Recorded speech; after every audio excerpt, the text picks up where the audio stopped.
As Christians, we talk a lot about the moral dangers that can really affect our lives. And yet, one that rarely comes up is greed. However, Jesus brings it up all the time, and in the parable of the rich fool, he makes it a matter that really affects our lives, which would make it a lesson that we really need to learn. And I'm here to explain it. You're welcome.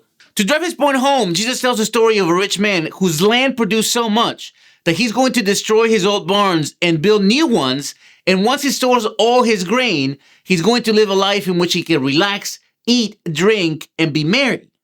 To be honest with you, not many of us will find anything wrong with this. This man is living the passive income dream, to have so much that he doesn't have to work another day of his life. But in the story, this man is going to die that very night, and no one is going to get to enjoy his riches. Jesus then says, "So it is with those who store up treasures for themselves, but are not rich towards God." The point of this parable isn't that possessions are evil or that we're going to live shorter lives if we pursue them. It is, however, about reorienting value based on the fact that we are all going to die.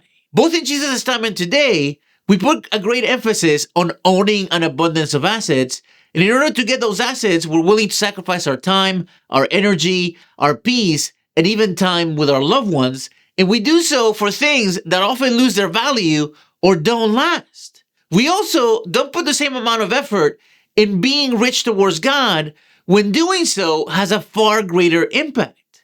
We can read this parable and think that living a life that is rich towards God has only eternal implications.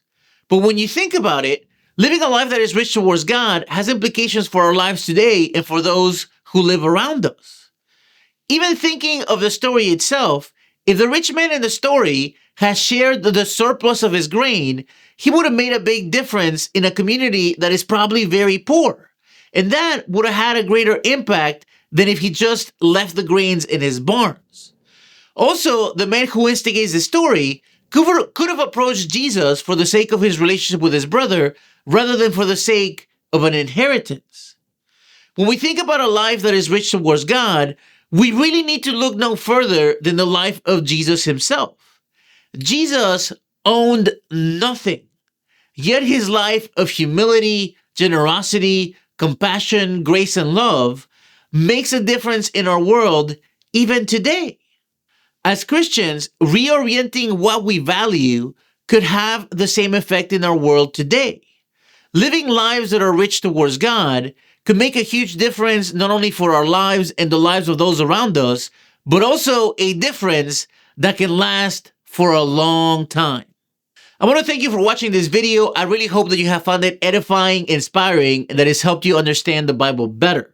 This is now video number 28 in our series about the parables of Jesus, and you can go watch the rest of them here.